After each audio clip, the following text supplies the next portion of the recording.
Nasional itu majoriti kukuh dan meyakinkan. Dan politik untuk negara. Kita sedang buat perubahan ini. Sumpah saya membentuk satu pakatan. Salam sejahtera, bertemu kembali edisi khas mingguan 032. Saya Zawaz Yusof dan antara paparan utama sepanjang minggu ini. Mahyadin dicabar bawa usul undi percaya di Parlimen.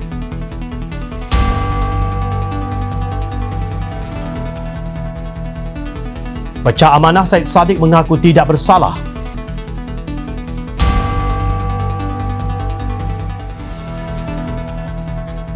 Selamatkan TH, singkir orang politik yang hanya tahu menjahanamkan. Assalamualaikum dan salam bahagia.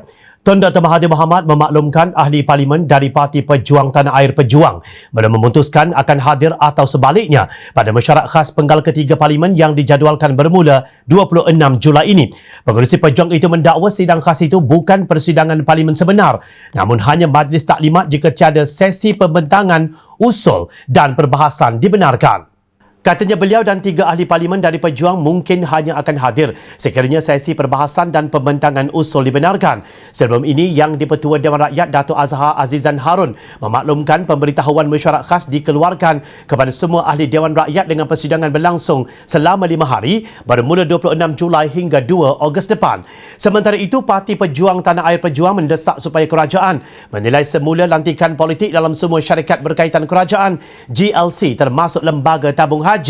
Ketua Biro Ekonomi Pusatnya Armin Banias Pahamin berkata lantikan politik demi meraih sokongan ahli parlimen merupakan satu bentuk rasuah yang jelas dan menjadi punca utama kepada permasalahan dalam institusi keuangan Islam itu. Jelasnya model operasi tabung haji adalah berbeza. Operasi sebuah bank yang mengambil keuntungan daripada faedah pinjaman. Begitu juga syarikat insurans yang mengaut keuntungan apabila tiada tuntutan dibuat oleh pelanggan. Sementara itu, Ketua Parti Pribumi Bersatu Malaysia Bersatu bahagian Air Hitam, Dato' Osman Sapian, mengingatkan Ahli Majlis Kerja Tertinggi MKT UMNO, Dato' Dr. Muhammad Puak Zarkasi supaya tidak mencampuri urusan bersatu, sebaliknya menjaga rumah tangganya sendiri dalam UMNO. Beliau yang juga Ahli Jawatan Kuasa Badan Pimpinan Negeri BPN Johor berkata, Muhammad Puak tidak perlu sibuk dengan hal dalaman parti lain sedangkan UMNO sendiri sedang berdepan masalah. Tegasnya tiada mana-mana ahli Dewan Undangan Negeri Adun atau ahli Parlimen Bersatu Johor yang berhasrat menyertai UMNO seperti didakwanya. Justru beliau menafikan sekeras-kerasnya dakwaan tersebut dan menyifatkannya sebagai tidak berasas sama sekali. Baru-baru ini Muhammad Puak yakin ada beberapa Adun Bersatu Johor yang sudah bersedia meninggalkan parti itu untuk menyertai UMNO dan perkara tersebut bukan lagi rahsia selain mendakwa mereka menunggu masa yang sesuai.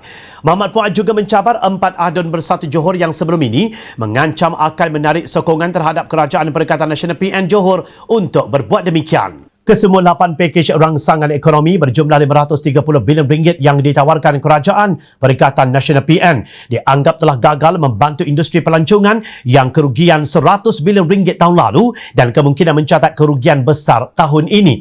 Ahli Parlimen DAP Lim Guan Eng berkata pakej pemulihan terbaru yang menawarkan bantuan yang bernilai RM16 juta dalam bentuk bantuan one-off RM3,000 kepada agensi pelancongan hanya menunjukkan betapa besarnya bantuan keuangan yang dinafikan oleh kerajaan kepada industri pelancongan. Dan berkata sektor industri pelancongan yang lain seperti perniagaan, hospitality dan restoran terjejas teruk dan perlu menunggu sekurang-kurangnya 1 tahun lagi untuk melihat sedikit pemulihan. Satu tinjauan baru-baru ini oleh Persatuan Hotel Malaysia MAH mendapati kerugian yang melumpuhkan sedang dialami industri perhotelan akibat total lockdown yang dilaksanakan.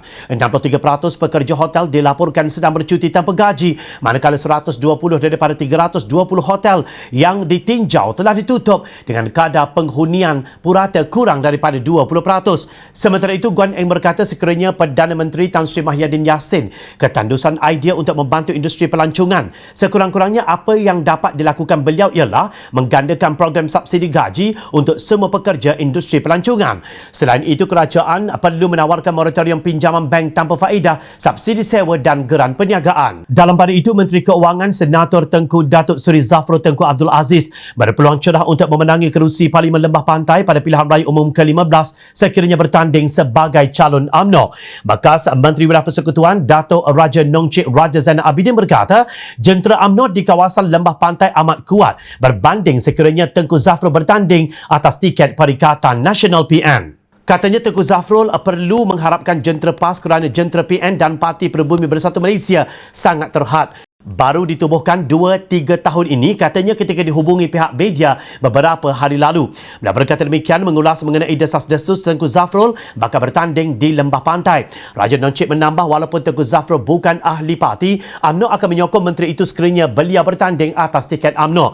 Menurutnya Tengku Zafrul berpeluang menghaki sokongan pengundi Cina dan India yang menyokong Parti Keadilan Rakyat PKR di kawasan berkenaan kerana beliau pernah membesar dan tinggal di Lembah Pantai. Dalam perkembangan berasingan, Persekutuan Majikan-Majikan Malaysia MEF meminta kerajaan agar segera mempercepatkan pelan pemulihan negara PPN kepada fasa 3 dan fasa 4 bagi memastikan kelangsungan perniagaan, terutamanya sektor bukan perlu seperti industri fashion, tekstil dan pakaian. Presidennya Dato' Dr. Syed Hussein Syed Husman dalam kenyataan pada Selasa berkata kawalan pergerakan berterusan yang telah kekal berkuat kuasa sejak Mac 2020 terus menjejaskan perniagaan dan pekerjaan. Katanya selain industri fashion, tekstil dan pakaian, banyak sektor perindustrian bukan perlu yang lain telah terjejas akibat kawalan pergerakan ini, termasuk sektor runcit, pelancongan dan hotel serta perkhidmatan. Menurut Persekutuan Fashion, Tekstil dan Pakaian Malaysia FMFTA, industri itu mengalami kerugian sebanyak 163 juta ringgit sehari.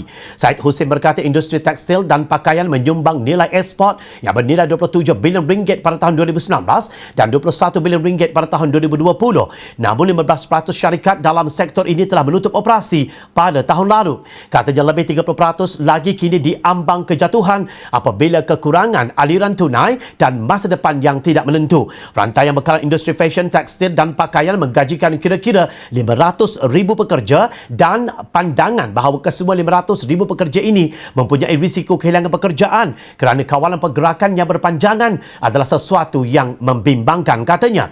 Beliau berkata lebih 30% peruncit mungkin kecundang sebelum fasa ketiga dalam PPN dan menyebabkan kira-kira 150,000 pekerja akan kehilangan pekerjaan. Jika Perdana Menteri Tan Sri Mahyadin Mat Yassin yakin mempunyai sokongan majoriti di Dewan Rakyat, beliau seharusnya mengemukakan usul undi percaya terhadap dirinya. Naib Presiden Amanah Nasional Datuk Seri Mahfuz Omar berkata, Mahyadin boleh mewakilkan kepada Menteri di Jabatan Perdana Menteri Hal Ehwal Undang-Undang dan Parlimen Datuk Seri Taqiyuddin Hassan untuk membawa usul berkenaan. Dengan itu katanya blok pembangkang tidak perlu membawa usul undi tidak percaya terhadap Perdana Menteri.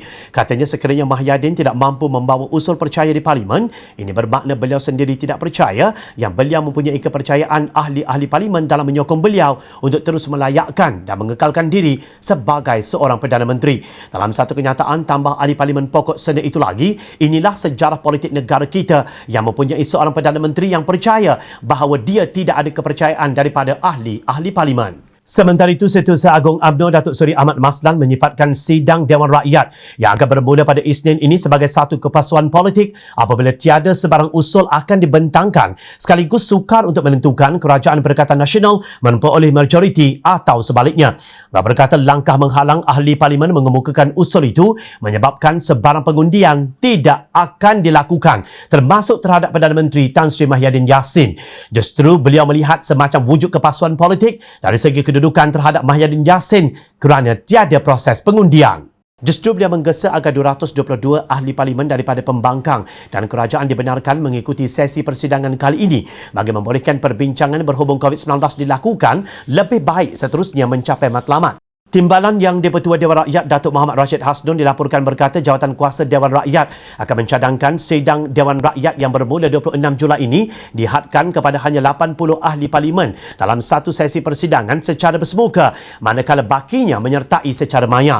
Muhammad Rashid berkata jawatan kuasa terbabit akan mencadangkan setiap sesi persidangan dihadiri seramai 44 ahli Parlimen kerajaan dan 36 ahli Parlimen pembangkang. Mesyuarat khas penggal ketiga Parlimen ke-14 diadakan selama 5 hari bermula 26 hingga 29 Julai dan 2 Ogos ini bagi Dewan Rakyat, manakala Dewan Negara pula bersidang selama 3 hari mulai 3 hingga 5 Ogos. Ahli Parlimen MUA Syed Saddiq Syed Abdul Rahman mengaku tidak bersalah atas dua pertuduhan pecah amanah berjumlah lebih RM1 juta. Bekas Menteri Belia dan Sukan itu membuat pengakuan itu di Mahkamah Session Kuala Lumpur Khamis lalu selepas pertuduhan dibaca di hadapan Hakim Azura Alwi. Beliau didakwa atas tuduhan pecah amanah membabitkan wang parti politik ketika menjawat jawatan sebagai Ketua Angkatan Bersatu Anak Muda Parti Peribumi Bersatu Malaysia Armada. Mengikut pertuduhan, Syed Saddiq telah diamanahkan dengan penguasaan ke atas dana Armada Malaysia dan dengan curangnya didakwa membuat pengeluaran tunai berjumlah RM1 juta melalui cek CIMB Bank Berhad tanpa mendapat kebenaran daripada Majlis Pimpinan Tertinggi Bersatu. Pertuduhan itu dikemukakan mengikut Seksyen 405 Kanun Keseksaan yang boleh dihukum di bawah Seksyen 406 Kanun sama, memperuntukkan hukuman penjara tidak lebih 10 tahun dan dengan sebatan dan boleh dikenakan denda jika sabit kesalahan. Sementara itu, bagi pertuduhan kedua, Syed Saddiq dituduh menyalahgunakan wang sumbangan RM120,000 untuk kempen pilihan raya umum ke-14. Bagi peruntukan itu, tertuduh didakwa mengikut Seksyen 403 Kanun Keseksaan yang memperuntukkan hukuman penjara 6 bulan sehingga 5 tahun atau sebatan dan denda jika sabit kesalahan. Syed Saddiq diwakili dua orang peguamnya, Gobind Singh Dio dan Datuk Ambiga Srinivasan. Presiden PKR Datuk Seri Anwar Ibrahim menegaskan bidang tugas dan tanggungjawab Bank Negara jauh berbeza dengan pengurusan tabung haji dan mustahil sekiranya tiada walau satu orang yang boleh menguruskan agensi itu dengan cekap. Beliau bersuara agar kerajaan tidak meminda status Lembaga Tabung Haji LTH dan meletakkannya di bawah pengawasan Bank Negara Malaysia BNM. Menurutnya, institusi umat Islam itu tidak boleh lagi diuruskan dengan melibatkan campur tangan ahli politik. Ahli Parlimen Pok Dixon itu berkata jika benar ada yang salah tentang pengurusan tabung haji, seharusnya diambil tindakan berdasarkan laporan-laporan polis yang dibuat selama ini. Beliau juga mengulangi pendiriannya bahawa tiada keperluan untuk Bank Negara mengambil alih tugas tabung haji oleh kerana isu moratorium juga masih tidak dikendalikan oleh pihak bank terbabit. Tambahnya lagi, sekiranya ada masalah pengurusan, mustahil tidak ada orang yang layak menguruskan tabung haji. Dalam jutaan orang, tidak adakah yang boleh uruskan dengan baik tanpa ada campur tangan politik. Sekian edisi khas mingguan kali ini. Teruskan bersama kami setiap hujung minggu untuk mendapatkan berita politik terkini. Jumpa lagi minggu depan. Saya Zawaz Yusof. Assalamualaikum. Salam sejahtera. Jumpa lagi. Mencari maklumat dan berita politik yang bebas, kupasan yang tepat, panas. Dapatkannya secara eksklusif hanya di Jom Channel. Komitmen kami, pentasan berita Isnin hingga Jumaat.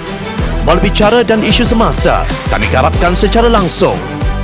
Panel-panel berkaliber dan profesional. Interaktif, pandangan anda kami raikan. Jangan lupa bersama kami di setiap hujung minggu dalam edisi khas mingguan.